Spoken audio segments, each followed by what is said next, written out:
for sure. You don't burn, dude? Dude, you don't burn. Dude, like, does your mom have any more pot? Dude, She Simi has some Valley, dude. Zans. She has some Zans from Zonder and Yonder. From Xander, dude. White Claws, dude. Can't get enough of. I don't know. No, but for real, bro, Real Bros of Semi Valley is a very funny show, dog. What's that? Real Life of Jimmy? That's the guy's name. Yeah, that Jimmy Tatro guy, he's a fucking genius. He's the one that was on the American Vandal show on Netflix. You ever watch that? Vandal. What is Vandal? American Vandal. American Vandal. I'll look It's a it up. mockumentary. It's a mockumentary show on Did you Netflix, see the bro. video It's where he was hilarious. like fifth grade dating relationships or some shit? Like, he was like playing where he did a little skit on a show, and it was like the kid was like sending friends to talk for him, and he was like, um, uh, Jeremy says he likes you and says to the girl, and I don't know, some shit like that. This gets on that channel so fire, but Bro, he is a genius. That him and the Getter. he was in Getter is 22 the Jump Street. Did you know that? he was. Yeah, Yeah, he yeah, was. yeah. With the guy with the I red think he. mohawk. I don't know if he was he in Grown Ups? The movie, maybe Grown Ups too. He I fits think that he was one. stereotype of the Taylor Lautner type of Yeah, he's like lacrosse the player. hell yeah. Dude, yeah, like Dude, one like you want to go, bro? For sure, for sure. dude, the Grown Ups too, man. That's like a hidden gem. Everybody hates that shit, but I love it. We've been recording, but um, That's cool. that's like a banger right there. Like, we, People sleep on Adam Sandler, bro. Like, yeah, yeah. you ever watch this movie Sandy Wexler on his manager? Nah, I It's saw the based trailer though. Like, and I it's thought it based looked on really good.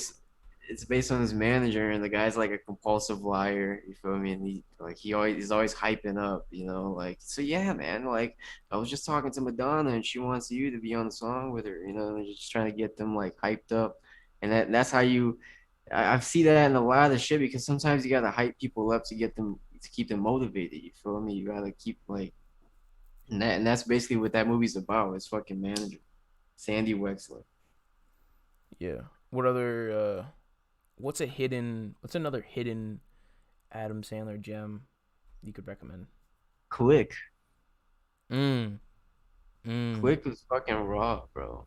Click was that was a movie that I teared up in that movie. Yeah, I'm gonna say I'm gonna recommend one right now to the audience. The Andy Samberg one. That's my boy. Andy That's Samberg. Andy Samberg. Were you making fun of how You I ever said watch? it? Did you ever watch the skit show The Whitest Kids You Know? No. Sounds like a banger though. Yeah, The Whitest Kids You Know is another skit show, and they have this one SNL skit where it's like Adam Sandler, Sandy Amberg, Sandy Sandler, Fandy Lambert. It was just straight like copying that. Shit was hilarious, That's bro. funny, bro. You know what That's My Boy's about though, and you know the Vanilla Ice was in it and shit. Nah, So to be honest with you, that's one of the ones that I skipped. It was that one and the Jack and Jill one. I didn't see those. That's My Boy. It's like he when he was like 12, he like knocked up his teacher, and then his teacher went to jail or some shit, and then the kid like got adopted by someone else, and then the kid is like marrying someone. So then like he's kind of like but when he knocked up his teacher, he became like a celebrity in all these magazines, gave him a bunch of money and stuff like that, and he's like an old alcoholic, and then he ends up like seeing his like um son when he gets like married or something, and then he's like trying to reunite with his son, and his son's Andy Samberg and stuff like that, and yeah, and then they have one of those like it's like one of those like bachelor party type movies where like they're all like reuniting and haven't seen each other, and they have like a really messed up relationship until stuff like that happens, and there's Yeah, just a like bunch of when they those see like each other, you can yeah kind of tell they see when they see each other and you meet up, they hate each other. Then by the end of the movie, after all the bullshit, they're yeah like, exactly "I love you. You're my dad." and they stumble upon Vanilla Ice, and then Vanilla like they literally like go into a They literally go to like they have one of those scenes or not one of those scenes. The scene isn't really popular, but they rob a liquor store or some shit because they're really drunk, and then the owner of the liquor store is like, "Those look like some fun guys," and joins them and hangs out with them through the rest of the movie. And it's like, what? Why does the liquor store owner automatically want to hang out with some people that robbed him? Okay, it was a moment. It was a moment.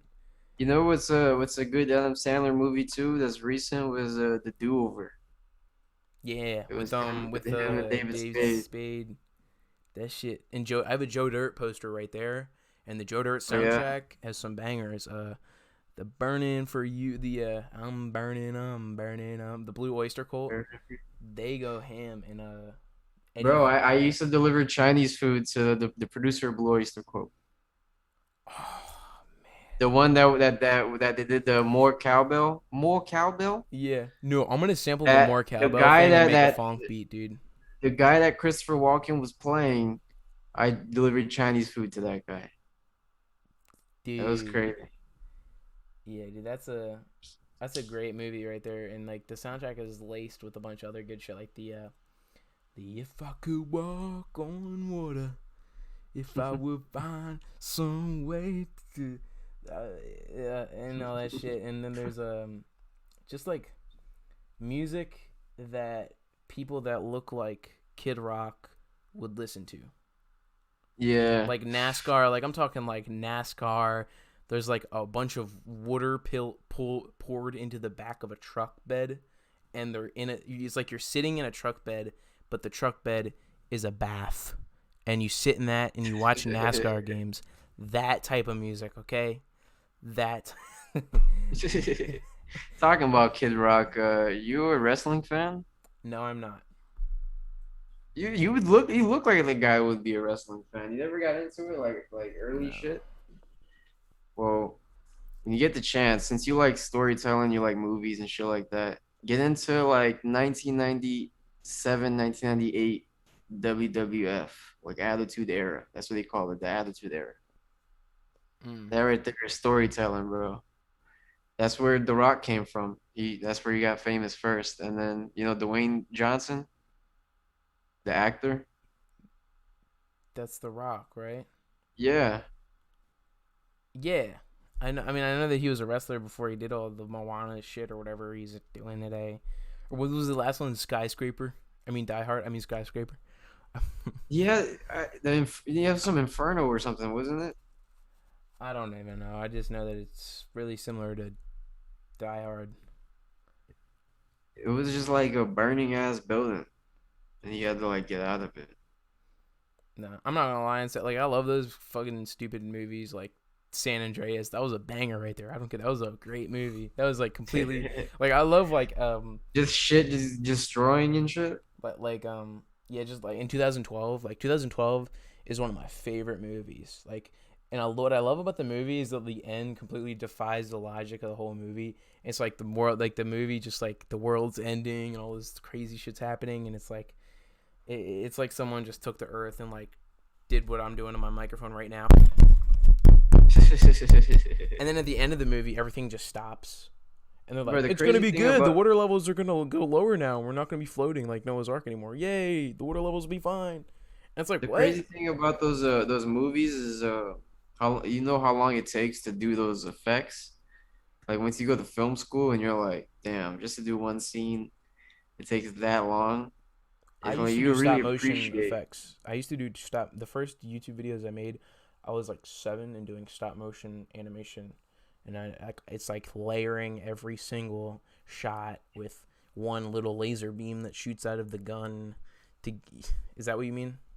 Yeah, no, but I'm talking about like straight up, like they'll build a whole city and then have it like sink in, and there's all the buildings and everything flying, and they really make that shit look real.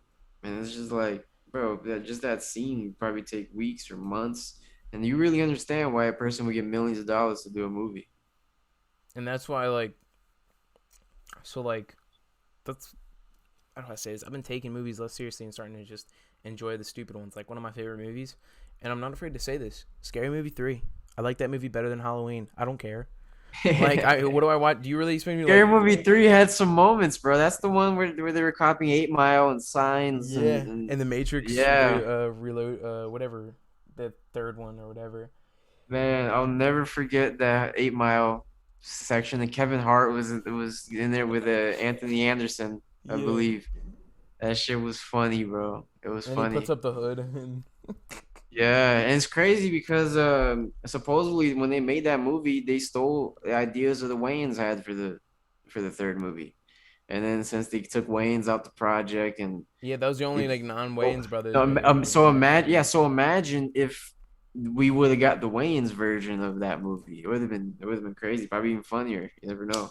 The first one's not that bad though, and the fifth one's That was the overhated. best one. The first one was the best scary movie, bro. That was just like it was Well, hidden on like the third one's it just a was bunch of perfect. random bullshit, and there's not really that much of an ending. But by the third one, it was already like slapstick a little bit, but it was still funny. You feel But the me? first one at Second, least was structured, you know. to me it was kind of like a hill. You feel me? The first one was the best, and then it goes down. The second one was the second best. Third one was the third best, and it was just like perfect order. Like it just kept getting worse and worse. But by the third, it was still good a little bit.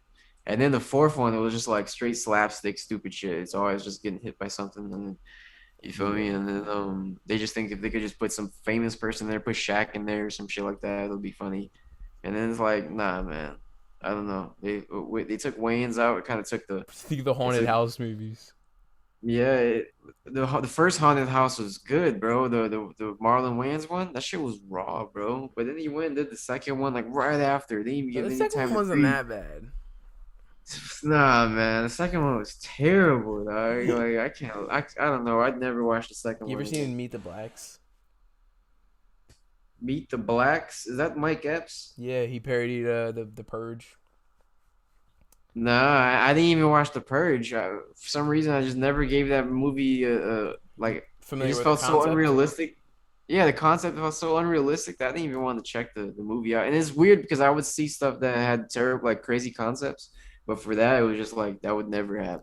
I mean the series is interesting and the concept to me is interesting, but I do agree it's unrealistic. But the first movie It's is kind of just like some dudes. It's kind of like some dudes who are like smoking weed. Like, dude, what if we made a movie that they're just like a day where you can do whatever you want, and then like, fuck it, bro, let's do it. Like, my mom has the money, she'll pay for it, bro. And then they will make that. no, that's So, fucking hilarious. they had to be high when they did this shit. So then, I don't know. I never gave it a chance, but I heard it's good. So But it's someday when I good. got It's time. good, but like they made the first movie like just a straight up home invasion movie, and it would have been there's much better like movies that are in the series that are set in like a city. Like the second one's way much better than the first one and stuff like that. Oh yeah. Um, but the first one was a bit disappointing because it's just like a home invasion movie in a rich neighborhood. Like, come on now, really? There's so much possibilities. Like, like, like, and I'm not just saying that because I'm interviewing an artist right now, but like, imagine like you have like I don't know, like imagine like you have the purge, but in the perspective of like a celebrity. You know what I mean? You know what I'm saying? Like, Yeah. you like let's say like someone follows around like Drake or somebody at a Drake level during the purge, like what would they do? Like would Drake be like going in the middle of the street and like kicking an infant or some shit? We kind of got something like that with This Is the End. Sure. Did you ever watch Yeah. that? That shit was tight. I actually rewatched it again the other day because I think I was on Amazon Prime or some shit like that, and I just got some free trial. And that movie is like it was genius, bro. Everybody was playing themselves. Wasn't Jay Baruchel in that, right? Yeah, Jay Baruchel. He He's wrote like Goon. You a fan of Goon? he played like the guy that's like awkward. You feel me? It's cool because it shows kind of like a behind the scenes, even though it might be all made up. They might all be friends and shit like that, but they made a whole story like fucking Jonah Hill is cool with Seth, and he's part of this side, and he needs to be cool with Jay. So they're trying to like you know what I'm saying like so he's like extra nice to Jay. And he's like, guys, listen to Jay, what Jay has to say. And this shit was just hilarious, bro. They did that shit so genius. That was a very genius Well, what movie. type of movie would you make? Would it be like a real personal one, or would it be like way more story action driven? I have like I have like 15 or between 15 and 20 movies in my phone that they're all different type of genres. Some of them are like the Brazilian version of an American movie. Like I want to do a Brazilian version Would they of be in Brazilian language? yeah, I Hell want to do a yeah. Brazilian movie. I want to do a Brazilian movie that's like the version of like you know those like substitute teacher in the hood type movies. Oh. You do that in Brazil, bro, like a favela. You feel me? Like some good teacher in the favela. That's gonna be a crazy movie, You've bro. used the word favela in your songs, but you use it to the same way people use hood in a song. Yeah, because favela is a Brazilian like a hill in the Brazil. Like there's flat favela. We just before I believe it was just the hill version of the hood. You feel me? But in São Paulo, there's a lot of flat hoods too, and they just call that favela too. I'm not I'm sure. just saying So I it's fuck with basically that, like and that's cool. And so it's you don't basically hear that a lot, you know. yeah. So basically, it's a slum, a Brazilian slum. Yeah, and that's just hella interesting right there. But and you did a whole thing like people should definitely check out, you know, international artists and stuff like that. All right. How'd you stumble upon the 48 Laws of Power? I haven't even really read it like that, bro. I kind of like I heard about the book when I was like looking up The Secret and all this other shit. To the And game. yeah, like there's also like the Rich Man, Poor Man. I forgot what it was called. Like Rich it was Dad, Poor Dad. yeah, that guy. Fucking we were into like the whole MLM in trading and all that shit where you're kind of like Binary. trying to make money financially or binary and forex and shit like that. And then so you read these kind of books and then I heard of the 48 Laws of Power. I haven't really read it like that, but I know the laws. Like I've I could mail you a copy. I'm not joking. you mailed me a copy, dude. I would, dude, bro. And Dude, like some white claws with it too, dude. dead ass, like dead ass. No kizzy, dog. Straight up, send it over, bro. I Yeah, wouldn't man. mind reading it. You So feel what's me? your address? Tell us on camera. All right, I'm done. But what did a past affiliate have to say that you compare to you and your music group? I think like when we were talking about earlier how you shouldn't overwhelm an artist. What artist would you, what advice would you give to like you when you started off? If you could do that and give some advice to you when you started off. If I could give some advice to me when A I young started off Nem. with, it would be focus on YouTube. You feel me? Just keep fucking dropping and always you feel me like eventually you can monetize everything, you know? Like I don't know. Nowadays, every day I'm trying to add to my catalog of what's registered to my like content ID. You feel me? Whether it be a beat or an old song of mine or a new song of mine. To the point where it's gonna add up. Like let's say you have 10,000 songs, and let's say you have 10,000 fans. You feel me?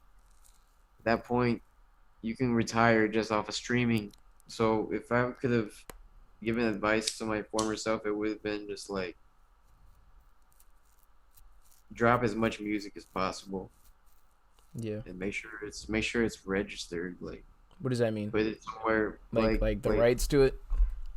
yeah, like I use identify.com. I want to plug them because I want to help them out. I want them to get some artists under them so that they I'm looking at. I'll do that right yeah, now. so they can stick around. You feel me? So they can stick around. It's identify with two Y's at the end. Identify.com with two Y's. Okay. I'm gonna You look go them up. on there. If you go on there, you could register your music for free on YouTube. And they take 30%. but it's free up front. Like anywhere else that I was at, like at least District Kid, TuneCore, you had to pay for Content ID. And I don't know if anywhere else is different. I haven't tried them yet, but we identify it's, you feel me, every 3 months the check comes in PayPal, and it's unlimited. You feel me? You could upload every day if you want. Upload all day. Hmm. So imagine what you can accumulate. Well, Like if you're not getting paid right now for your YouTube, are you getting paid? Are you already to the point where you're in partner with them getting paid off ads? I'm almost monetized. I just need a few more watch hours. I already have the 1,000 subscribers. Well, it like as if you wanted to right now, you could sign up to Identify, and you'll put like an outro, like put like 45 seconds of a song you made at the end, and boom, off rip, you're getting ad revenue from that video today if you want. Well, I Shit. don't know about today, of course, because you have to get approved as an artist. So it'll probably be like within this week, you can have your YouTube monetized already. You just have to put your outro at the end of the video. I'm gonna look into that shit. NEME dropping some truth bombs on here. All right. I'm gonna That's what get I'm into here that. I'm for, gonna get to bro. that. I'm gonna get to Dude, that. that's what we're here for. We're here to like smoke some weed and give out gems. And That's what we're gems, here for. gems that are That's what we're here uncut. for, bro. Gems that are uncut, dude. Uncut gems, bro. Just like Adam Sandler and Zahn. And Sandy Anberg. But Sandy Amber. Sandy Anberg. You know, I like. Sometimes I say this to confuse He's a myself. good guy. What I say? I say shit. I love like messing up people's words and just confusing them. Like, there's another example of me doing that. Dupe snog. I don't know, just shit like that.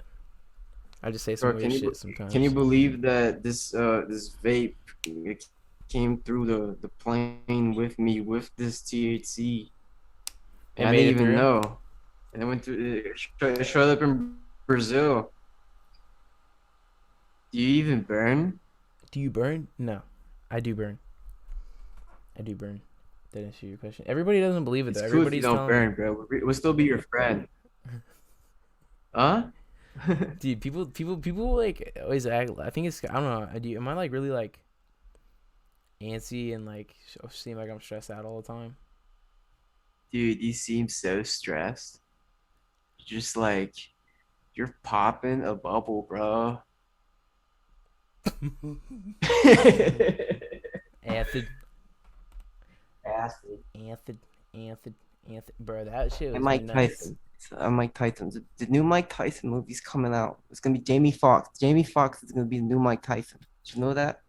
Jamie Foxx. Bro, he did a whole thing about how he like looked into uh conquerors, like known conquerors of like the world and shit. Like he would like look into Genghis Khan and Alexander the Great and shit. Mike And Tyson? yeah, Mike Tyson, and Mike Tyson? Mike Tyson. That's probably why he became a fighter because people were making fun of him because he had a lisp back in the day. That's to talk to him about like Mike. You have to just come with the lisp and be really thin with it, bro. I mean, I'm probably not good with it, but Mike Tyson. And I Mike Tyson. It's funny because at the beginning of his podcast, These are good his podcasts, really good yeah, podcasts. his co-host who has like this deep voice and shit, like, yeah, so I'm here, I'm Brian Adam here, and I'm Mike Tyson. You just come in like What you doing? What you he doing? knows that he has a funny voice. He doesn't give a fuck. You're like, I'm Mike Tyson. I'm like, And this is hotboxing with Mike Tyson. no, But but that shit, it's a dope ass podcast, bro. He even like, man, there's this one podcast. He gets deep and he starts crying. He's just he had like, an episode with no, it was crazy, man. It was John deep. And Kennedy's son, JFK's son. was it? Yeah, he had one with him, but he had like a speech impediment and like, um, I watched it. But a lot of people like this. He had like his son, JFK's son, has like a really horrible speech impediment and stuff like that. But he has a lot to say though, And I'm really like invested in the JFK conspiracy realm. Like I am huge into conspiracy. I just started a new conspiracy theory podcast for my patrons. Um, Shout out to the patrons, stuff like that. But I just talk about like my last episode. I was talking about how like when it comes to alternative media, Alex Jones is the tip of the iceberg. There's so Is much it more to is it him and is shit it like that. patrons or is it Patreon? I think it's called Patreon, but the actual people that support you and subscribe, they're called patrons. True. Um, I don't know. So you're doing a conspiracy theory podcast on your Patreon? That's what I'm calling it now to people that I like to use the term alternative history.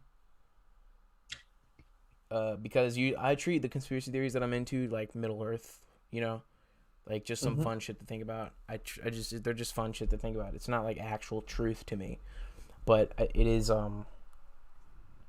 like I just read a book on Charles Manson's involvement with the MK Ultra mind control program. Are you into stuff like that? I used to be really deep into like the symbols and shit in the music videos. Yeah, because you have like firsthand experience with it, and like we kind of already touched on it. But if you have any more slivers of information you'd like to talk about, that would be great. I had firsthand experience of it way later, you feel me? But in the beginning, it was like 2007, 2008. Started seeing that shit in like every video. Like Wiz Khalifa got signed to Columbia or some shit. First video he drops, and there's like a kid with a Baphomet symbol or some shit, pentagram on his shirt. And Black China And has then a yeah, and then Baphomet then tattooed Wiz's on their rings, and ass then and Wiz's rings had like a, back. you feel me? Like I don't know if it was a Baphomet or if it was a pyramid or some shit. Yeah, early Wiz was something The different, bro. music, the music started changing. Early Wiz was something different. Oh my No, but god. even on that album, he had good music on there, bro. People hate on Rolling Papers, but when you listen to that shit live, that shit was dope, bro. It was like that album was made for like a concert. You feel me? Word. You went to a concert of his?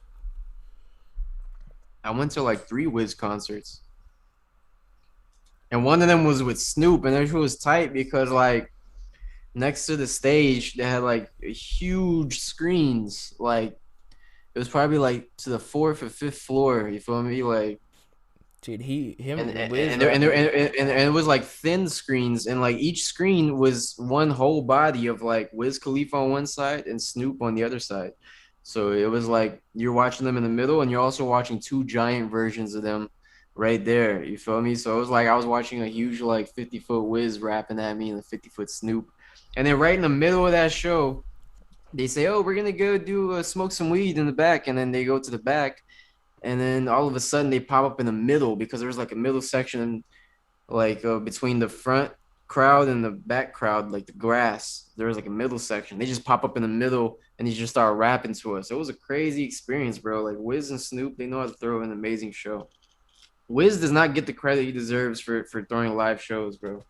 That man, he does it like a legend. Like he doesn't rap on the song. He raps just on the with a mic. You feel me? Just the beat. You feel me? And he raps loud and clear, like it's like the CD without no backing vocals in the back, bro. And he really rips that He shit. should do a live album. Me, No, him. Well, you him, should yeah, too. You for should sure. too. I mean, you should do that too. I don't know how like if you Nah, got your not not shows set not up me. Not yet. Not yet. I need to get better on that. on shows. Yeah.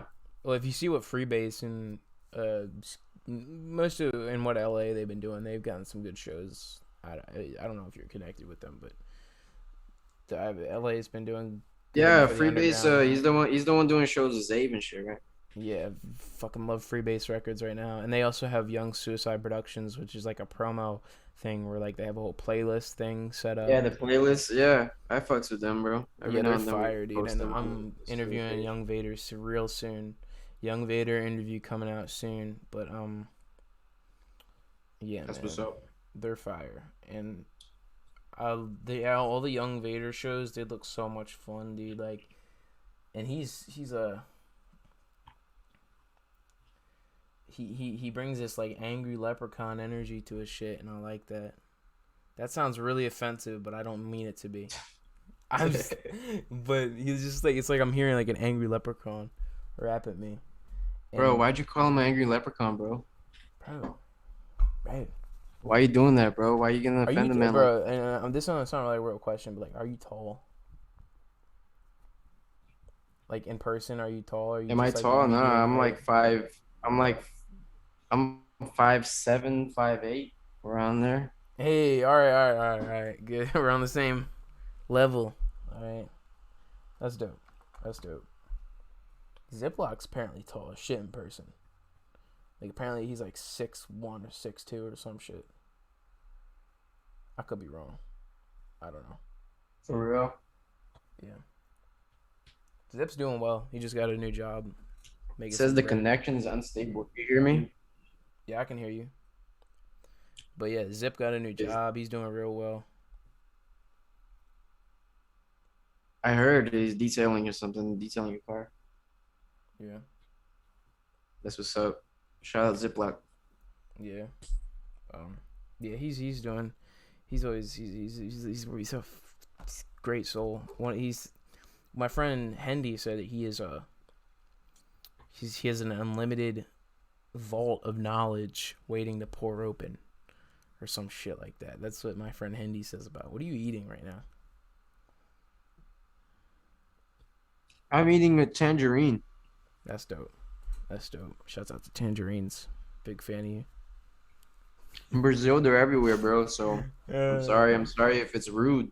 no, oh my god. Oh, I now that I think about it, I'm probably it's probably in the picking up on the mic, all this chewing and shit. I'm probably rude as I fuck. interviewed I'm Jake sorry. OHM and he told me not to chew gum on podcasts. Are you familiar with Jake OHM? I believe I heard his beats. Yeah, his funk beats are nuts. They're nuts. But he did one. If I I'm not think. if I'm not mistaken, he was in the producer tournament that I was doing. Yeah, he. I think he did a song with APOC Crisis hopped on his beat. Maybe somebody with APOC Crisis. APOC Crisis is nuts. Oh my god. That dude, he's a beast. And He's a Killer beast. C, you know a lot about Killer C. You've made stuff with Killer C. Killer C's the homie, man. He's cool as fuck. He's a dude. If I ever do like a Friday type movie, I'm getting Killer C in that shit. Oh man. Oh man. Imagine the Killer C character in Friday. I mean, I don't know if you follow him on Facebook. You don't, cause you said you don't got Facebook, but on Facebook, he's funny, man. Funny as fuck. He got his little kitchen. He's a chef. You know that? Oh word. That's cool. That's cool. That's something I have in common with him. Yeah, I'd be cooking up cheesesteaks and shit. I mean, he's probably like an official ass chef. He's probably bodies everything he touches in real life. You know what I'm saying? But but nah, his production's on a different level. I mean, Killer C, he does Killer C does those like the fire like chicken wings, like a ton of different type of chicken wings. that's dope. That's dope. I'll definitely have Do to you watch do you watch cater my party. What? do you watch Hot Ones? Yeah, I've seen a couple episodes. Bro, watch like binge watch that shit. If you he's very Nardwar like that. Like he's the next guy next to Nardwar as far as like how to interview and shit. Even Nori went on the show and he was like he couldn't stop like talking about how dope Sean was Who? George Nori? interviewing Noriega, the rapper. He has a drink champs podcast. Oh, oh, Well, the legendary rappers. oh, oh. Okay. What other podcast do you mess with? You don't watch you never watched any drink champs podcasts? Nah. Damn, bro, you sleep. What You other? need to check out some Drink Champs podcast, bro. It's Nori and DJ EFN, and they get legends, and when they get the legends, like Nori, he doesn't fuck around, bro. He'll straight up like ask all the deep questions, and he'll remind them. Remember that time you shot that club when I was over there? And you feel me? Like he'll be like, even Fat Joe was like freaking out the first time he did an interview with Nori because Nori wasn't giving, he wasn't, there was no boundaries. He was just asking him anything. And that shit was, it's a ill ass podcast. The only issue with it is sometimes they get a little too drunk on there, so he'll be talking over the guy. You feel me? And like Yeah, too hype. They make too much noise on that shit. that's dope. What other podcasts are you a fan of? I like a wrestling podcast. You're into that I a like lot. Joe Rogan. Um, Infinity. Mm. I mean, Aries Spears has a podcast. do you know Hillary The Clinton has a podcast? Nah. I'm not joking. Oh my god, Who it's like who wakes up and is like, I need to check out this Hillary Clinton podcast. me Like one day in they woke up October. and they chose violence. Oh my god, dude! I actually like listened to like an episode of it. It was like, it's like it sounds like, just some corporation was like, all right, what's the next let's strike up a deal. And they like went to like a little like random celebrity generator, and we're like, who are we gonna send a deal for to start a podcast with? And it landed on Hillary Clinton. Okay, let's send her a contract. And here we are. It's like there's so many podcasts that pop up, and you're like, what the fuck does this person know about that shit? Like, For real. they're just like, there's so much examples of just, I don't know. You can tell when someone like, who the fuck is like David Dobrik? Like, what? Who is this person? Like Mr. Like, Vlogman? who is David Dobrik? Yeah. There's just so much of these like people that pop up out of it. Like the guy Aiden who like did some freestyle. Like, you know what I'm talking about? Like the Z-ass guy. Some random YouTuber. Like, there's always some person that pops up out of nowhere that becomes a personality. And it just annoys me because like I see all these people that put in so much work that I know about. And then Some random dude that has a gimmick or something pops up. yeah, and then you know what the Aiden guy's gimmick is he does he does little vlogs with rappers because they're a reaction video channel. So he does little vlogs with rappers, and then he does this freestyle in front of them. In the freestyle, he says gay shit in the freestyle. Whoa! And he tries to piss off the rapper by saying something gay and tries to trigger him. Like, okay, like, and I think the best part about the guy who said like did the freestyle is that when he went on live, and some girl joined his live, right, and the girl was like, hello, how tall are you? And then 2 seconds later, the girl who's like with a high pitched voice, she's like, what would you rate me? And he's like, I would rate you a 8.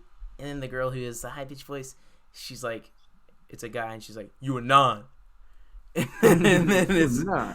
it's like a transgender. She like caught him off guard and shit. And it's this girl like named like That Love Barbie, some shit like that. And they go to different account like rappers and like join their live and do the high pitched voice thing. And everybody's like, he got a taste of his own medicine and shit like that. But that's a story I enjoy. That's a story I enjoy.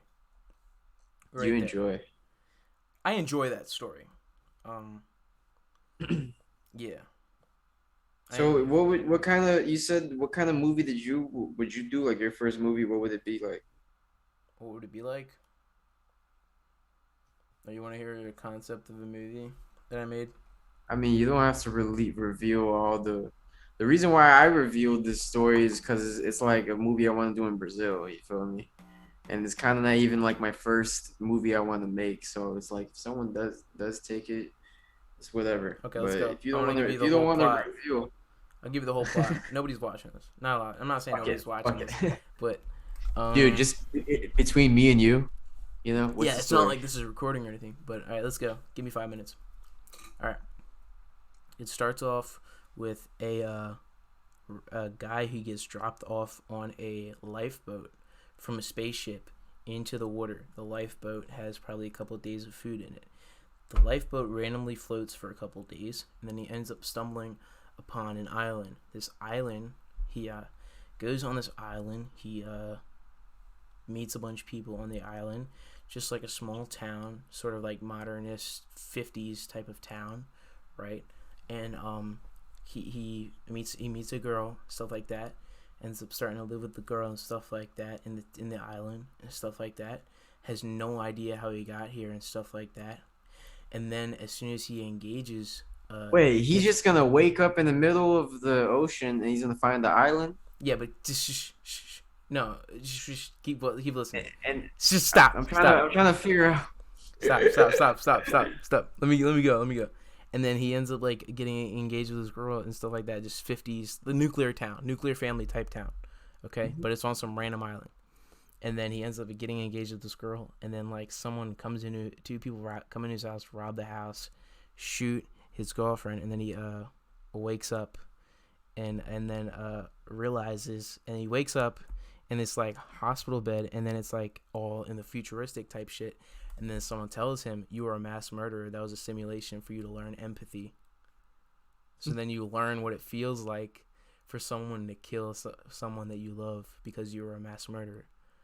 And then what they do is they wipe his record after putting him in a simulation and force trauma upon him.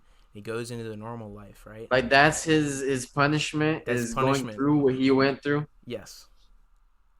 That's cool. It's like a twist at the end that you learn that This is not the end, though. I mean, why is this all happening? Yeah. So then, Dude, there's more? Yeah, there's more, dude. He learns how to burn. He burns? He burns. The end. He burns? He burns, dude. That's the end. Dude, now it's like the best movie. He burns. Nah, but for real, And then so this is what happens. that's pretty cool. And then this so is what happens. keep going. Yeah, so he in the real world, right? So he ends up becoming a lawyer and having a real normal family and stuff like that. And then he starts and then like 10 years later, he starts realizing like someone's following him and stuff like that, and he ends up like, instead of going to the courthouse, he ends up going to his house and stuff like that. And then what happens is someone he actually has two choices. Should I go home or should I go to the courthouse? And then he ends up deciding, all right, I'm going to go to the courthouse and stuff like that. And then at the end of the little court meeting, he ends up getting a call that his children were murdered, right? His two children were murdered and stuff like that. And the person that murdered his children came from his past life prior to the simulation. The person that murdered his children was the father of someone who I think he killed their kid or some shit, right? So that happens, right? And he what he ends up happening, he's just like, nah, I'm gonna give this person a fair trial, stuff like that. And then he ends up making sure that like in the trial he ends up getting him in court and shit, and he ends up like, this person he realizes the simulation Maybe program, you shouldn't reveal the ending. If there's like a big like blow off at the end, there isn't a big scene at the end. This is what happened. What happens is he ends up realizing the simulation program isn't like running still, so then he starts it up again, and then like the last scene is like him waking up. But someone else. But how is he like moving around if the simulation is like? So he just wakes up and he's in that life, but it's not a simulation anymore. It's still the same life. No, it's the life from when he used to be a mass murderer again. It's like the real modern world. It's probably like 27. So he just wakes up and it's like, okay, so the simulation is off, and then he goes to turn it on again. No, what happens is he starts to realize the program that put him in the simulation is over, and then he starts it up again for someone else that committed a crime. To continue the punishment. Yeah, the punishment, because it was really helpful for him, but then he realizes it was ended. I don't know. but I want to make some like real reality alternate shit because there's just like Right, that's a good idea. You just gotta polish it up. You know, yeah, like man, it's something that I really am proud of you doing. dot those I's and cross those T's. That's all you gotta do, bro. Yeah, because I love like I feel like it's a different approach to the reality weird simulation shit. Like I don't know. Tenet is a really good like Christopher Nolan and The Matrix are a big inspiration for me writing that. Like, but I don't know. Did you watch Tenet? Tenant, no. That was a banger right there. Do you want me to explain it to you a little bit? Sure. Um, shit, this is hard. Um, it's about inversion. So you can go into a machine that takes you to a state of existence where everything is traveling backwards and you're traveling forward and you can change time as it's moving backwards. Who So can do that? this machine in the Mm. movie and stuff like that. So there's like what's the MacGuffin in the movie? Let me go to the Wikipedia for this shit. Okay. Oh god. This is a hard movie to explain.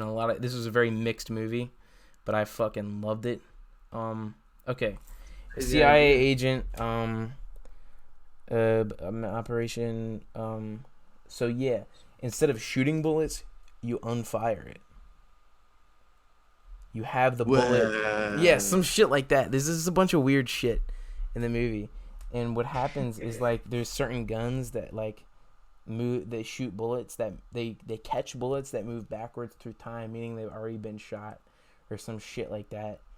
And he like goes to look for the bullets and it's like a spy type movie. And it's like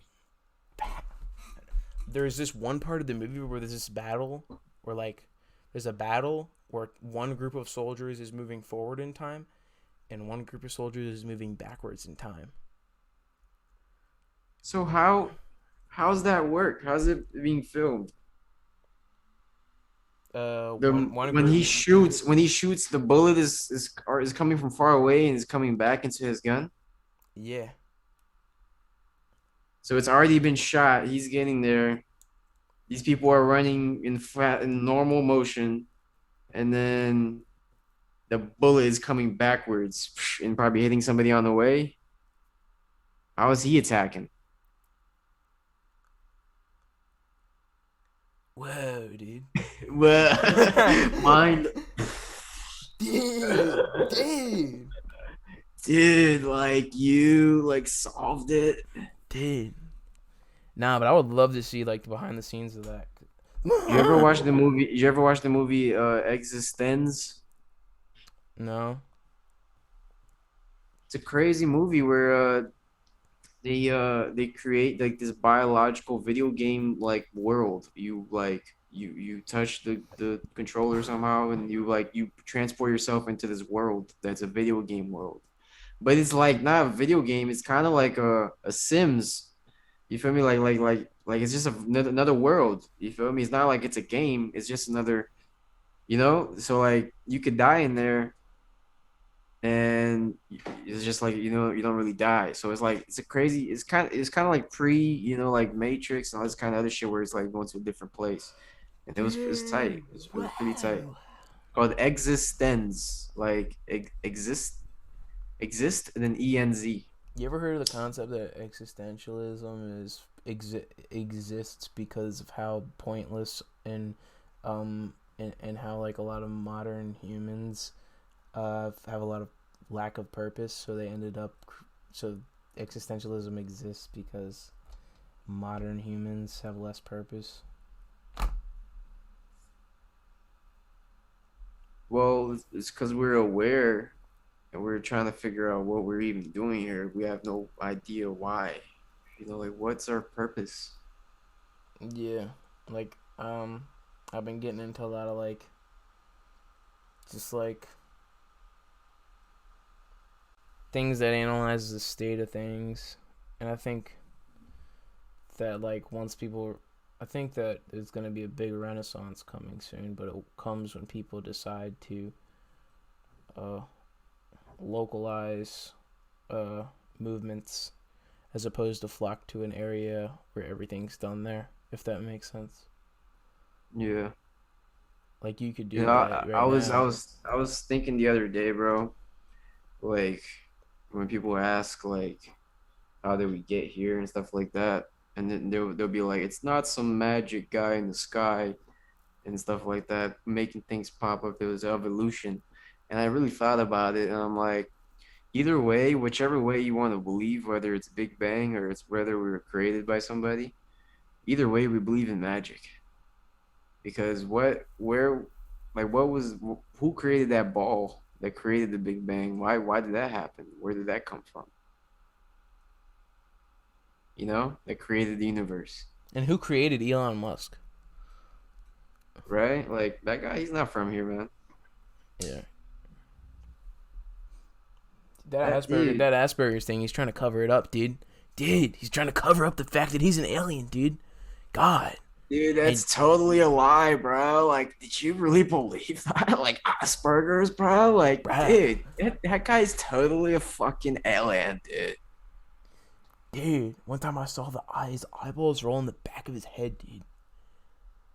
One time I did a um a uh a thermal scan of his brain on a video camera, and I saw that the heat signature was actually at his neck instead of his uh head. So that means his brain's in his neck, and he's an alien, dude. Dude, that was so butchered, bro. Hey, dude, I'm trying. Yeah, dude. No, it's all good. Fucking bro, it sucks, dog. Because Elon goes on to fucking SNL, and everyone's expecting the shit to blow up to $1. I'm like, I've been in Doge, so I'm like, I'm waiting, and that You're motherfucker invested makes in it it? drop. Yeah, I've been in that shit, and that shit just drops. He goes on that shit, but right now it's climbing back up. It's at like 55, I believe. Where's my phone? Do you know that Meek Mill bought $50,000 worth of Dogecoin? Yeah, that's probably why it fucking dropped, bro. Meek Mill is straight L's.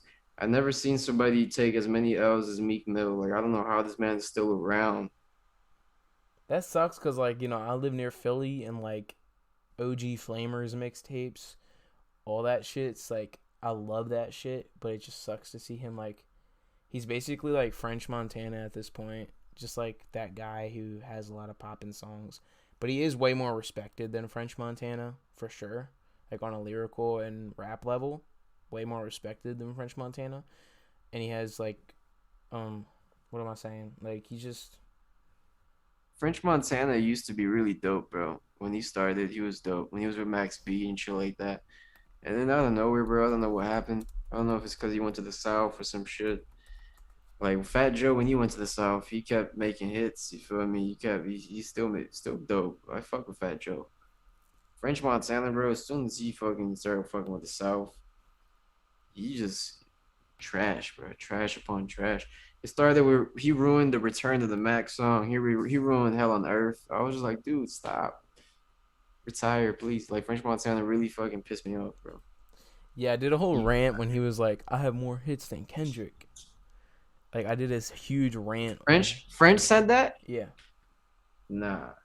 Yeah, but I ranted on him and I was like, French Montana, I like mean, you're a if we're joke. keeping 100, like I mean, Kendrick, he definitely sells way more, and he definitely, he didn't have that much radio songs, did he?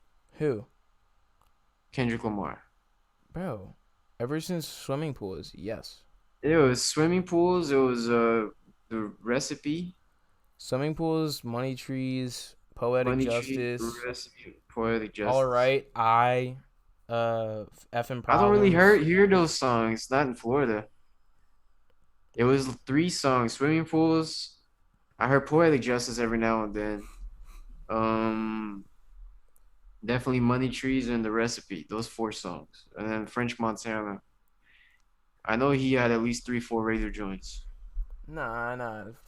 But if we're talking K-Dot's got about who, more. but if we're talking about who had way better music, who sold way more, definitely Kendrick Lamar. Like Yeah, it's not even boom. I'm talking about straight up like a radio song. Like I remember French Montana has a song with Kodak Black that was pretty tight. That was a radio track. That was like one of the only songs I like from French Montana. but what I want to It's a know like radio is song what that it's blew like up. to go through that process where you basically become a robot to like a corporation. Like I want to know what that's like in person. I don't want to see a firsthand experience. I know that sounds like a horrible thing to like have to actually want to see, but what is that like where you're just like you know what I mean? Like where you just become like someone like uh that just becomes robot, like a robot, dude. Like or what we see as a robot and what we take less seriously after they blow up, if that makes sense. Do you know what I mean? But what's the question? Like, I don't I know. know I'm not really asking you a question. I'm just saying that I want to see that What's it like? firsthand and what's it like and what the process is like. Like I don't know. Like it's just confusing I to mean, me how like one. I don't know the process. I just know that I've met artists that were independent, and then I met some artists that were major label. It's a few of them, and like it's definitely very like corporate. It's just like a product, you feel me? And like they weren't getting the money that the you feel me they're paying it out to get. You feel me? It's crazy. The independent artists, me and the people that I know, we were getting paid more money than the one that's like, you feel me, all over radio, Yeah. performing like maybe like when they were doing shows, they were doing all that, but on the streaming level, it's like the labels take most of that shit. Yeah. And I don't know, man. Even with the Some of them interview, do even with crazy shit. what you say? Hmm? What'd you say? I was like, I don't know. Some of them just to get there, they do crazy shit. I don't really know. Can't get too deep into the divs. I've said some last time, but Or even more. yeah, there's not really much I can say. Word. I haven't experienced it that much. You feel me? I just a glimpse. A glimmer, a glimmer into the rabbit hole of that realm. But um, yeah, I feel like people like I would just there's certain people I would never want to see get signed. Like if I would never want to see Slim Gorilla get signed, and I'm pretty sure he doesn't want to get signed. And like he pulls 100,000 monthly listeners, and he's like not signed, Yeah, bro. when you're at that point, bro, you don't need nothing. You Yeah, feel me? You don't need a he just label if uses you're at record union 100. or DistroKid or whatever people use. Like record union's overlooked.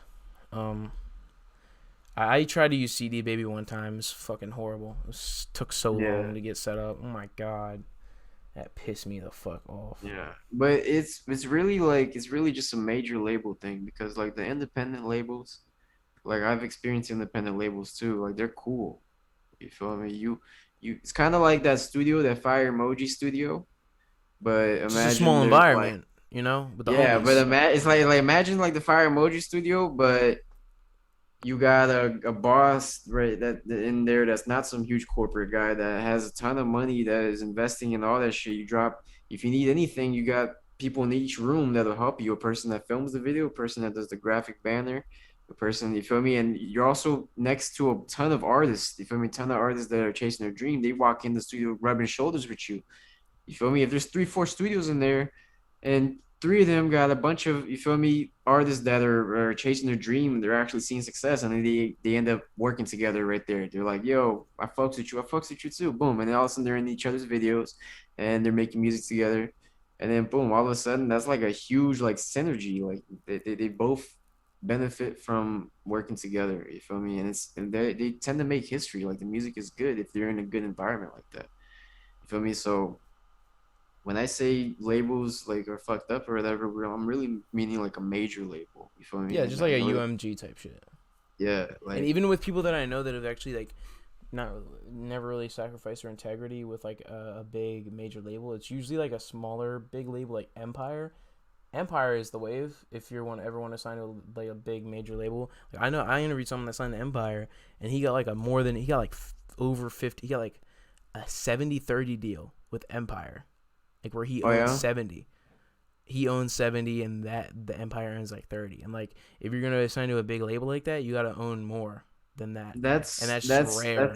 that's decent, but you have to figure out how much they're gonna put in to help to get to that 30%. You feel me? It can't just be like, oh, we sign you and we're putting your name on your releases, but we're not doing anything to help out. You feel me? When you're not using the studio, the green screen room is always taken, and you feel me? It's just like you they have to do something to be able to earn that 30%. You know what I'm saying? or else they'll get out, they'll dip, or be There first there removed. has to be first if you're gonna sign a contract, there has to be an expiry. You feel me? Make sure there's like a one Is there some year without them? mode. Like these fucked up deals, there's no expiry. They're like you have to do 5 albums. Okay. So they decide when these albums get released. If they don't want to release that fifth album, you're stuck in this contract. Mm. You feel me? And So they're you only have gonna to want give to it. release it if you're doing good streams. Like that's why Drake is out of his deal Yeah, so because he they're gonna be like drops they're good gonna shit be and like people fuck with it. exactly they're gonna be holding you like maybe like Wayne owed Baby one more album, and he was like, hold on, I'm gonna hold you because the lo- the longer that he holds him, the more money he's getting from his older albums. You feel me? I mean, like the more money he's gonna keep generating on top of Wayne from his shows or whatever. You feel me? Whatever they have Birdman's planned. richer than most rappers ever. So yeah, for Any sure. He just dude. talked about how he gets 30 million a year, doing from the Masters. You feel me? Off of Young Money. Dude. So I mean, off of Cash Money. So I you feel me? simultaneously Like do and do not aspire to be like Birdman, if that makes sense. no, make sure you read your contract. Make sure there's an expiry on the contract. You feel me? 1, 2 years, 3 years, 4 years. You feel me? I would at most 4 or 5 year deal. You feel me? And it would have to say like, let's say there's 3 albums, they have to release these 3 albums. You feel me? It would have to say that in the contract. Even if the I only got 4 or 5 years, you know what I'm saying? If they don't release these contracts, I could probably, you feel me, like release even earlier. You feel me? If they're holding like if you could put like one album a year, you know, they're not gonna wait for the last year to release these 3 albums. You feel me? They have to release an album on this year. If not, they void the contract right there. You feel me? You could just say fuck that. Like you guys aren't doing your end of the deal. Have you gotten offered So before? yeah, so people need to understand, bro, that you can negotiate, you can renegotiate, you can make new contracts. Like people, you can't just be like, okay, this is what you're gonna give me, yes or no. You feel me? You could be like, no, first, okay, you want to do a 5 album deal? Okay, we have to release one album per year, and there's a 5 year expiry. That's it. You feel me? So Yeah, what I at love to that see point, is a that huge there has to be a artist. stipulation, you know? What I love to What see were you is saying? I'm just saying, like, what I love to see is a huge artist go independent after their label deal like expiring, and they do good when they're independent and shit like that. Like this is not really that big of an example of that, but like Drake right now, seeing him get out of the Cash Money deal and his next album will be an OVO and under Republic release. Hella inspiring right there, and he's on his own and shit, and probably making way more money than he ever uh did under Cash Money. I mean, For sure. and Drake's big inspiration. I mean, like I fucking love Drake. Or honestly, like I'm able to go listen to like some like Young Vader right one day, and then listen to Drake on some shit. Like I'm really like I'm very like not. I don't only listen to underground shit, but I fucking love the underground community right now. It's a great community. It's probably the most accepting community I've ever been involved with in terms of anything creative. But For sure. have you like gotten a deal before, like from a label? Nah, when I was working with the label, it was more like a freelance. Like I didn't sign anything. Videography Yeah, for it was sure. just as a videographer, and like I could do whatever I want. I could use their label as much as I wanted, you know. And that was the cool thing about them. I'm still cool with them. I can go back there anytime. I can get a job with them anytime I want. But I'm just, they even like me for my music. Like if I go there and I want to sign with them as a music artist, it'd probably be they consider it. But I'm at a point right now where I don't need that. You feel me? I can just keep releasing music from home. I don't need anybody.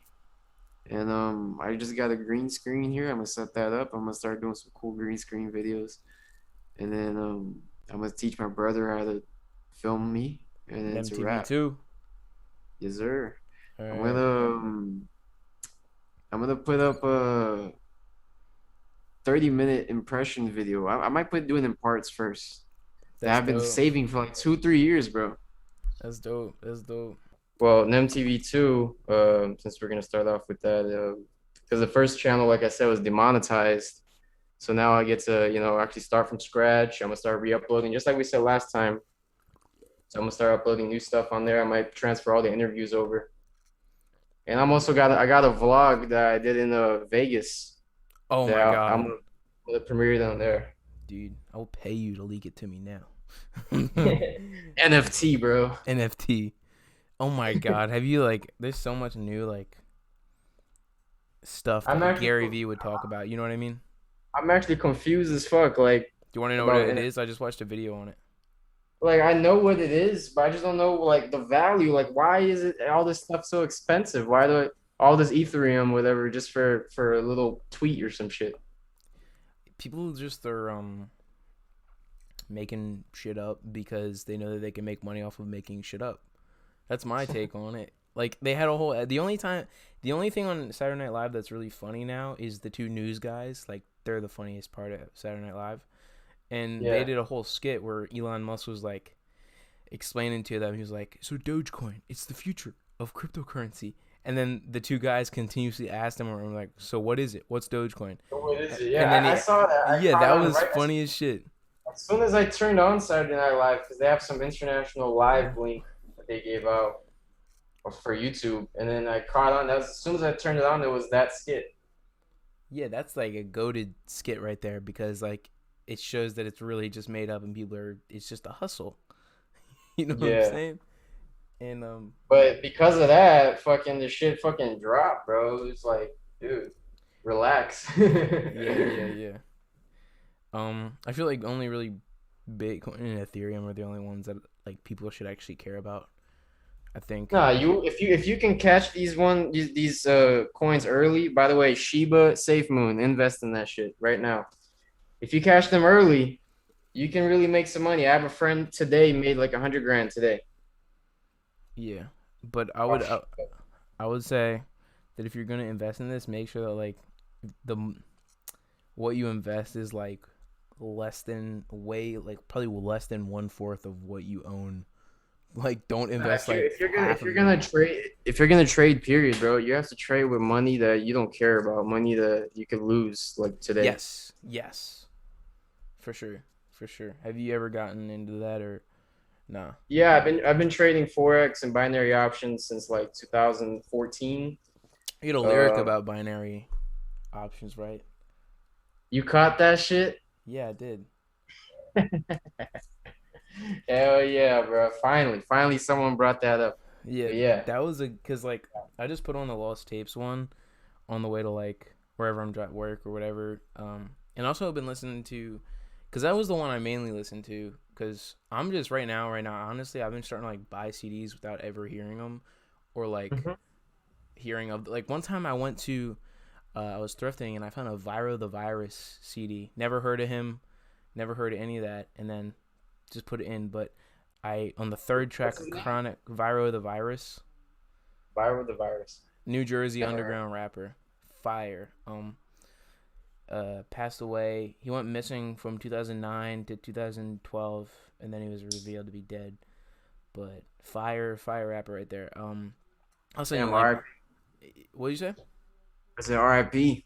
Yeah, I'll send you a link afterwards. But so on the third track of Chronic Cartel, you sampled Mind Playing Tricks on Me, dude.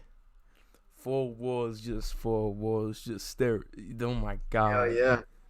that was I kind of cringe when I hear that track today though, because when the bass on there, the key is off. Like I only learned how to mess with the key and stuff on bass and all this shit after I made that song.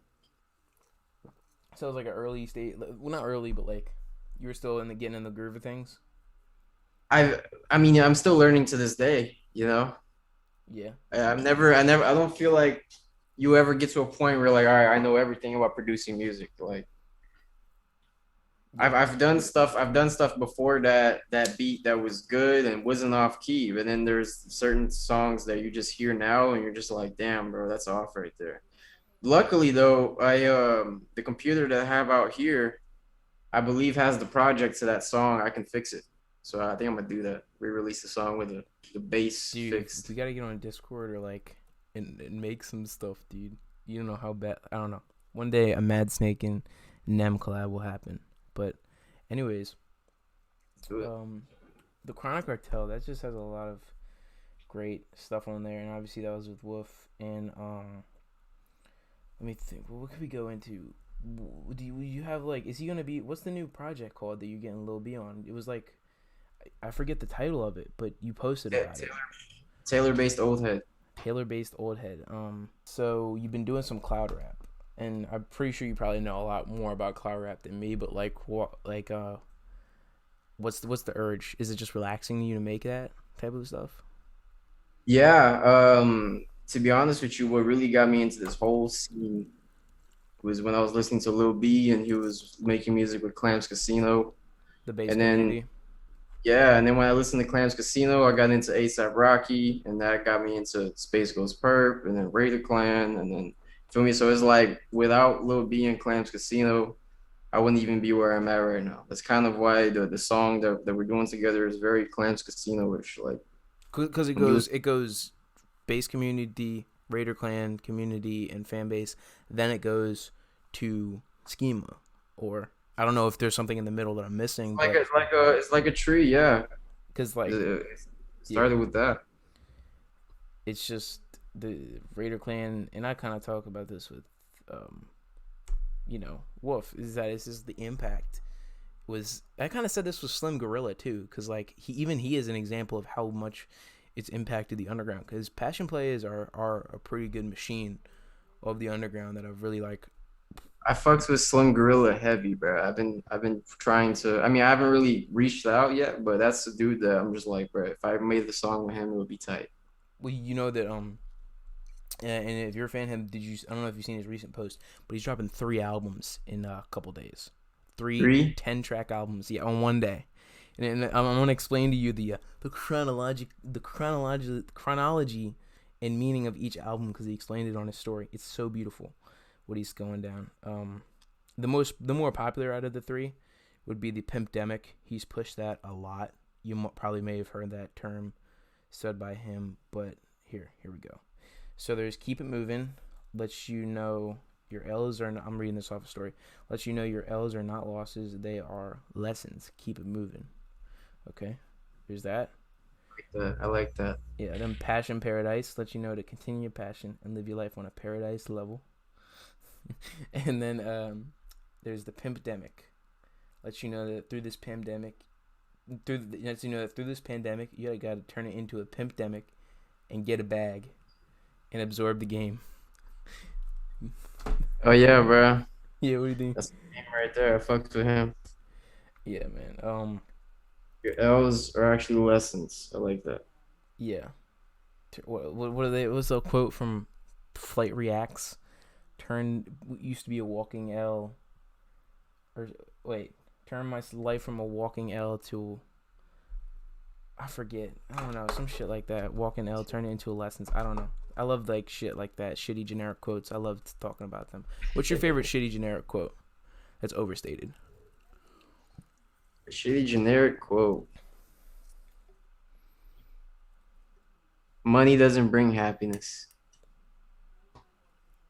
What in your life made you like realize that's true? Because I feel like if people ever have that quote resonate to them, like you know what I mean? Like what To moment? me, it's not true. You feel me? It's a shitty quote because I mean, if you just have money, you just accumulate it and you just buy materialistic things, it's not going to make you happy. But if you use the money to help people, to chase your dreams, to feel me, pay all the bills. You where you live is beautiful, bro. Like I don't know where you live at, but just look at the pictures and it's fucking beautiful, dog. Like I don't know Man, where it is, but it's beautiful, it's man. it's it's definitely beautiful in my backyard, bro. I'm gonna do a music video, probably to one of these cloud rap tracks to it soon, probably this week. Yeah, you got to do like a. I'm not saying rip off the Breath of Rap thing, but you got to go like a country club or like some big area wide area or some shit, or natureous area, or maybe just do your backyard, like you just said. My backyard is huge. I Oh word, mean, it has like three levels to it. There's a mountain in the back. There's a river. You see a river. I'm in Riverside right now. oh word. Well, what's the nearest city that you're near, or if you're in a city, I don't know. I'm in Valadares, but the nearest city you see it in all these games. Whenever you want to create a character in Brazil, there's Belo Horizonte. Oh word, oh word. So, Yeah, look that up, and you'll know I'm 5 hours away from there.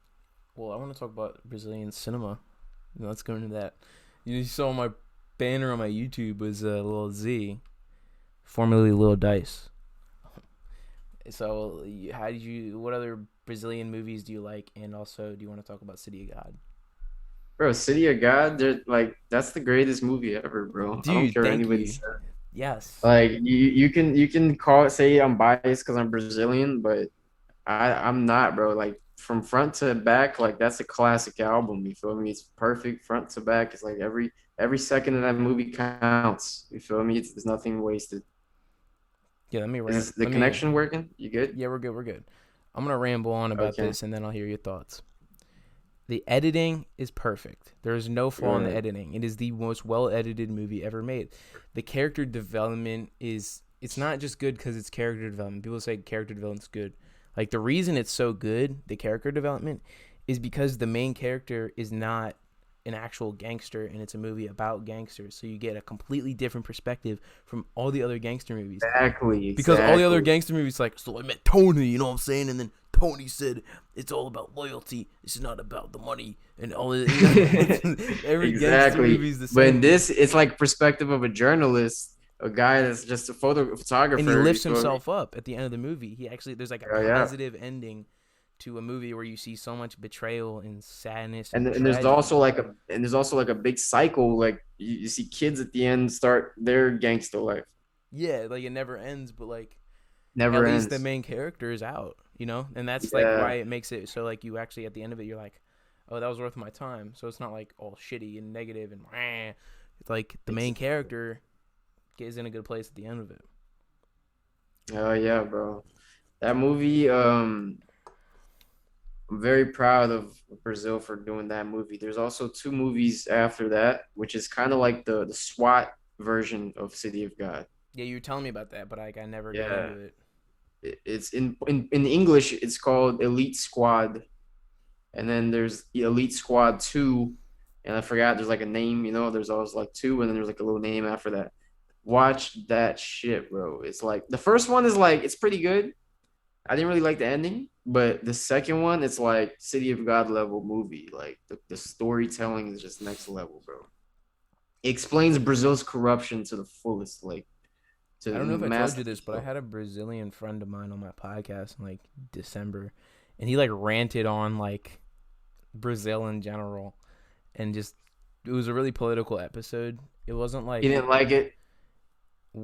yeah, kind of a little bit. He was just he was like I'm proud of like where I'm at, and like I got a cool software. You know, he's just some guy I found on Discord. We've been playing games and shit, or we just talked about how like it has to do with like architecture or some shit, and how architecture, not architecture, but I forget, but Infrastructure. infrastructure. Yeah, the way the city I deals already with know. I that. already know the word because that's the fucked up thing in Brazil. The infrastructure. Could you go into that?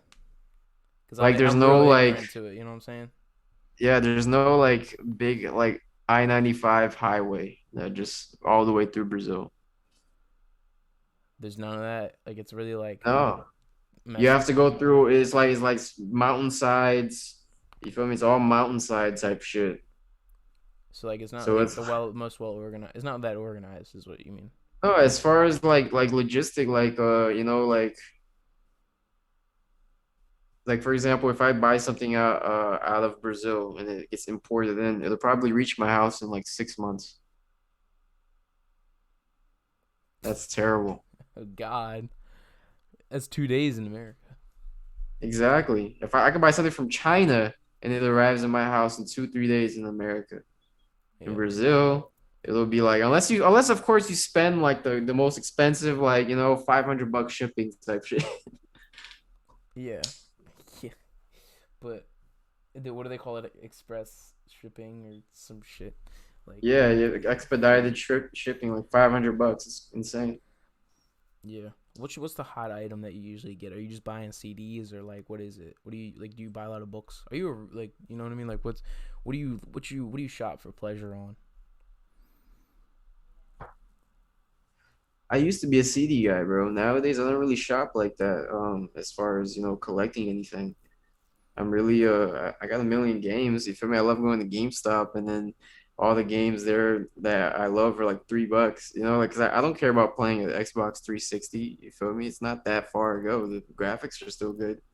You feel me? So I go and I go into GameStop and I can get a Fight Night round three for $3. A lot of So it's gamer like people that are gamers that are all like catching up on the modern things and they're always playing with like their friends online. They're very elitist and they always are very trendy. Like it's like the game. You know how like how do I say this?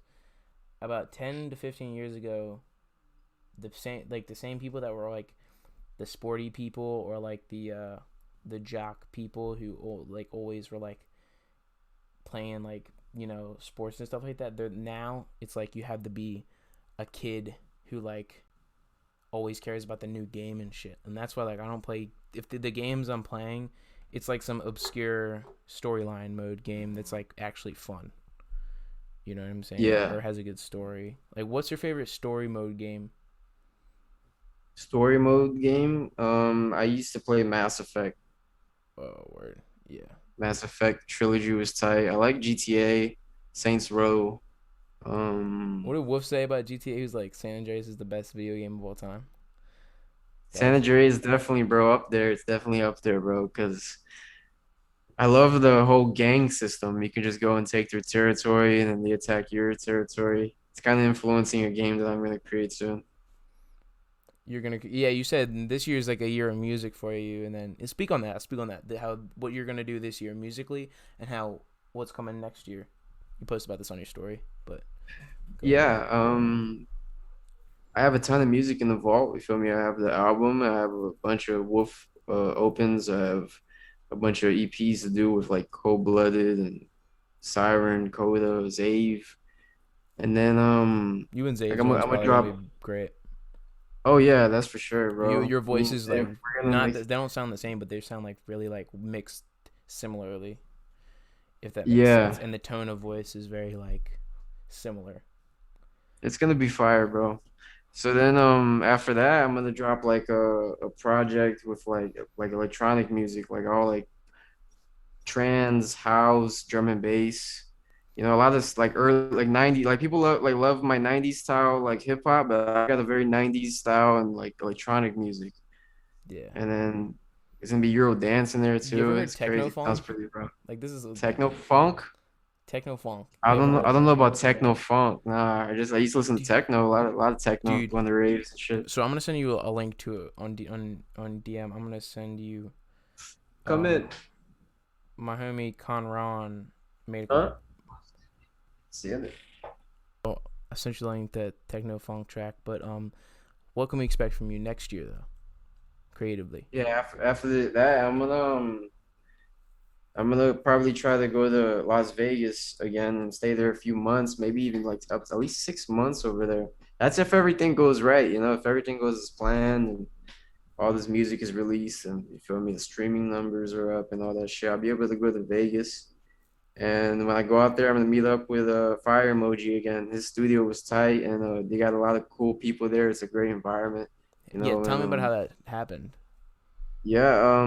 Well, me and Fire Emoji, we go way back, bro. I know him for many years, and he was even a street schema at one point, trying to help us out. Hey, And we ended up. He found out we were in Vegas, so he hit me up, and then on like when you feel me, we were in the middle of filming like on the strip and all like that. So after that, we went straight to his studio, and it was tight, bro. He has everything there. He has a bunch of rooms. One that has a green screen room. He has a regular studio. So if anybody needs to record and you're out in Vegas, make sure you hit up Fire Emoji Brian Dole on Facebook. hit that dude up. He's mad cool. And he has a homie out there that he was playing like a game in the studio. It was like some GTA shit. It's True or Die, Chirac. It's gonna come out, I believe, in December. There's already a trailer. It's tight. It's some GTA shit. And True or Die Chirac. I'm googling that. yeah, look it up on Instagram. They have an IG. Um, that shit is he knows exactly kind of what I'm going for my game. So I'm gonna hit them up to see if we could get that game out the way. Cause the dude, he got skills, bro. You're gonna see this game is fire. What's your type of game?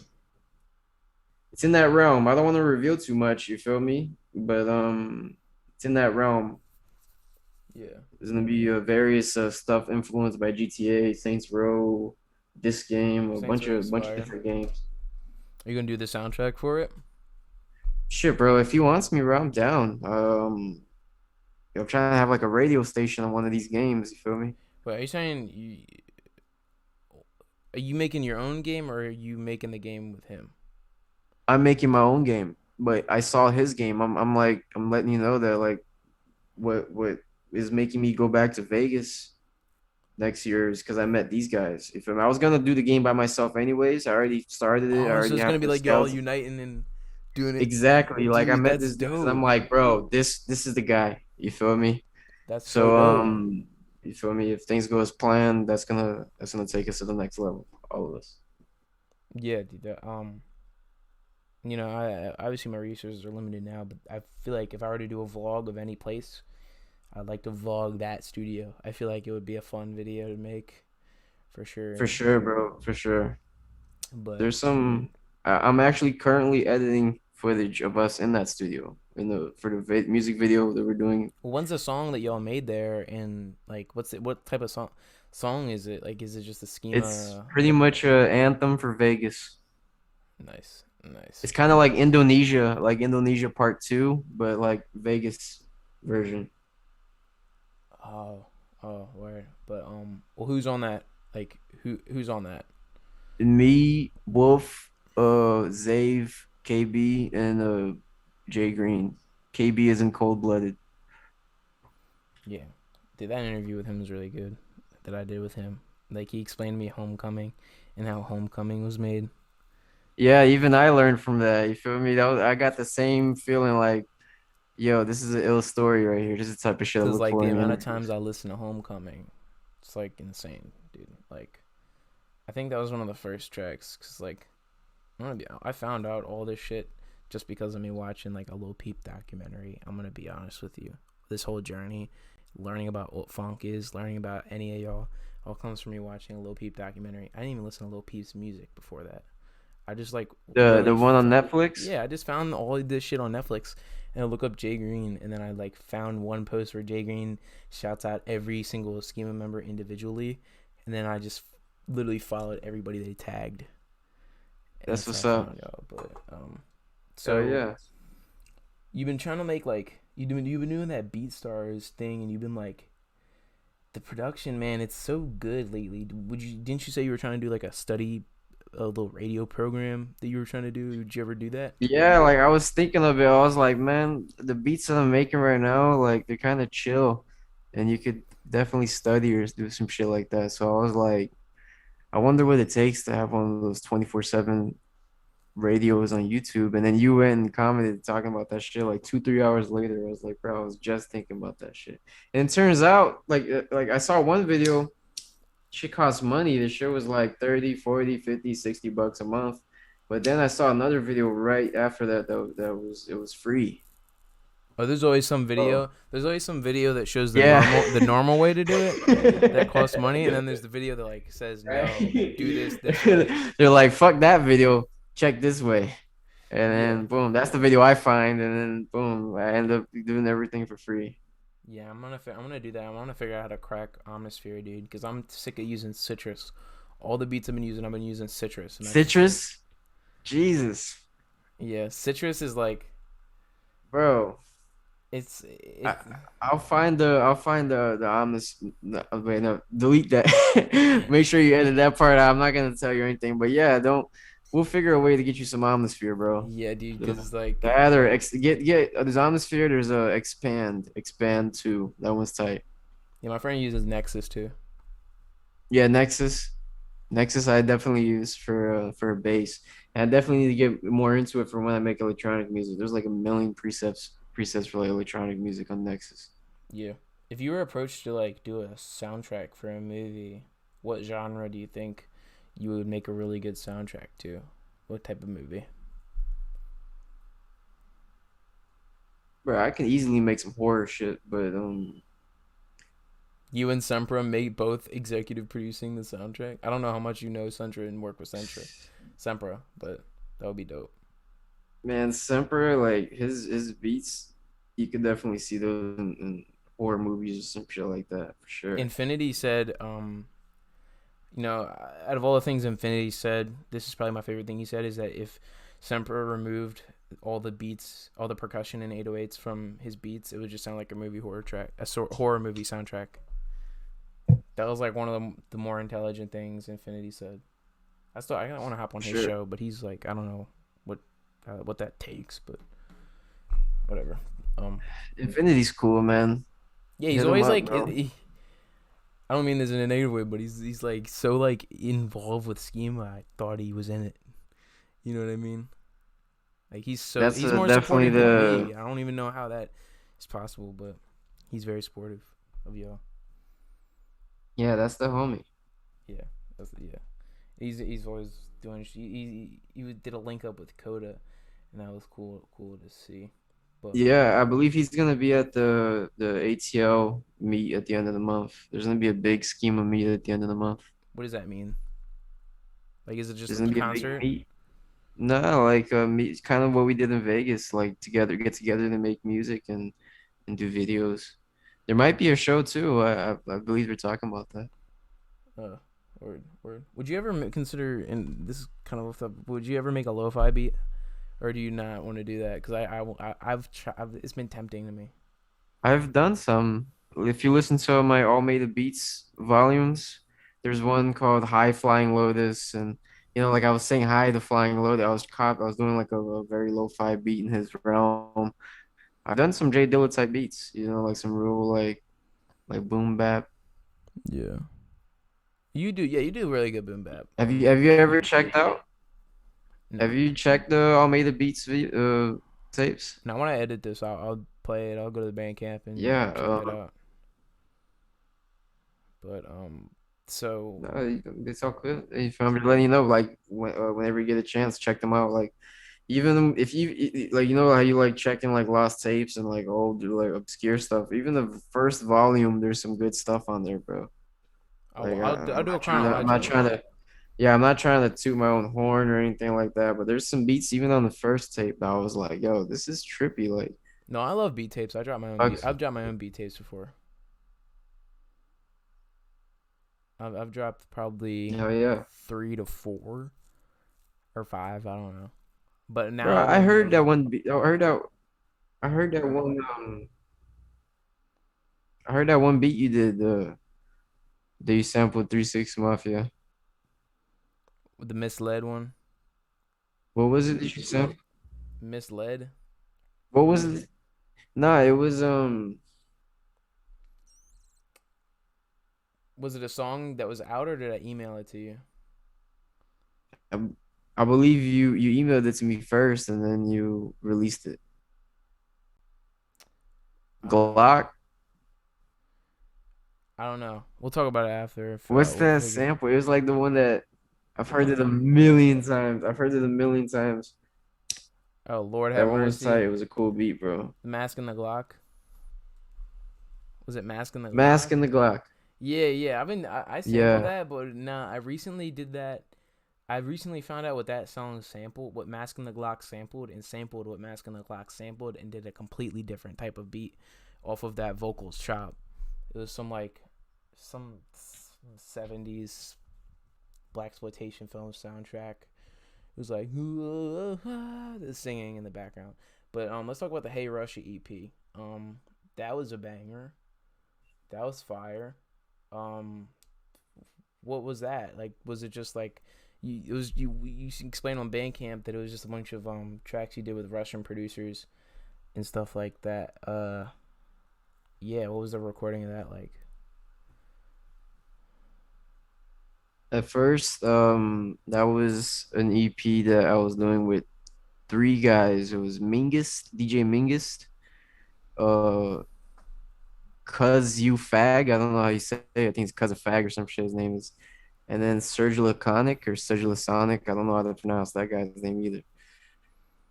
And but a bunch of shit got in the way. I ended up working with a label for like a whole year.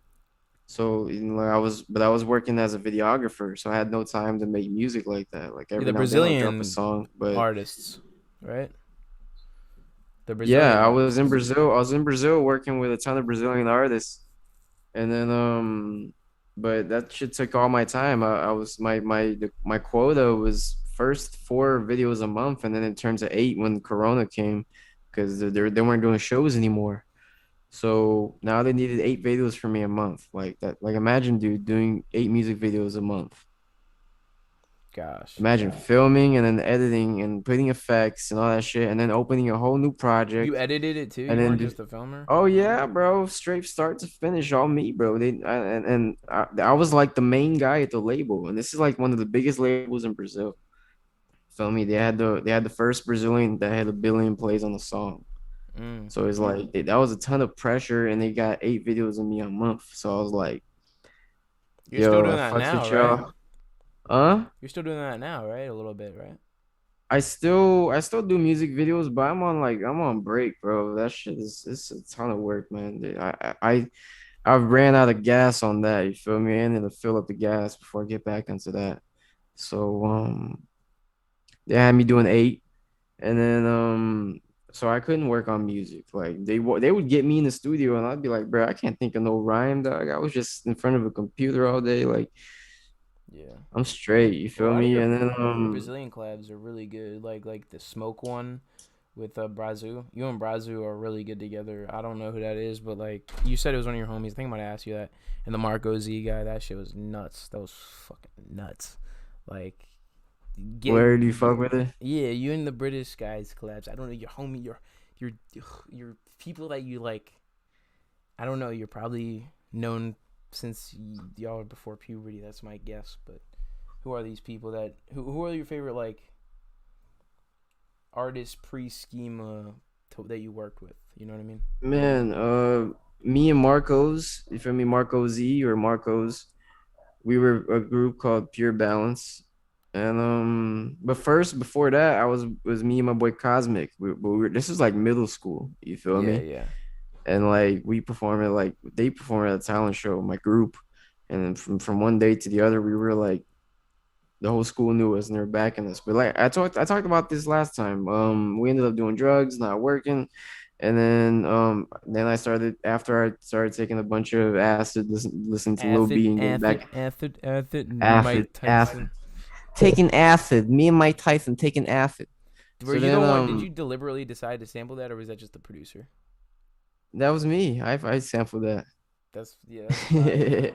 I was just that was the little B in me just fucking around. You feel me? And like, I just heard him say acid in a interview, and I was just like, yo, I'm gonna sample that shit next time I do a trippy song. So then I started doing that, and then Marco's like he was a dude that like after Cosmic pretty much retired of rapping, Marco started rapping, and then like I taught him how to flow, I taught him how to roll blunts and everything. Like he became a best friend. He started living with us. He was a roommate at one point. We had the booth in the closet. You feel me? And we got into a ton of shit, and that's when I worked with Dizzy Wright. You feel me? Me and him and Dizzy Wright were on a song. Me and Marcos and him, and then Marcos ended up getting into a relationship, and that pretty much like once that happened, like especially when it's like a marriage type deal, like it kind of like Yeah, provide. you feel me? It kind of the music started getting into the plan B or back burner, and then you know, we working a lot, and he pretty much stopped rapping. And then this song that we did just now was like the first song we did since like 2011, I think. Probably the one And on Bra Lost and Tapes. Brazil is just a dude that he was the homie that he was working at Papa John's with me. And then Florida he's a or trip, Brazil? man. He's a crazy. He's one of the Brazil worked with me at Papa John's No, I'm saying was when I that was in like Florida 16, or 17. when you were living in Florida? Yeah. Yeah, it's Florida. That's dope. All this Brazil, all these people that I worked with, like even on the I have a tape called Third World Tendencies on my Bandcamp that is like half English and half Portuguese. That was me getting all my Brazilian homies and we doing a album together. You feel me? And that's where you get Marcos, Brazil, Cosmic all on one album. Feel me? Those are the homies. And I still chill with Cosmic to this day. Like we just made a song the other day. He's the funniest person that exists. Like I've seen Dave Chappelle live right there. I've laughed for a whole hour watching Dave Chappelle, and I still think my boy Cosmic is the funniest person alive.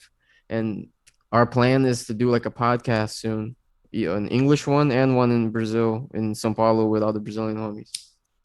You're gonna start a He's- podcast. he- yeah, he's gonna be like a Howard Stern. He's like a Howard Stern, like, but he's much funnier. Imagine Howard Stern, but funnier than Dave Chappelle. That's gonna be Mm. the podcast that's Did you coming watch with the me. Dave Chappelle and Joe Rogan one that just happened? I watched the first like 20 minutes. I need to go back and finish it.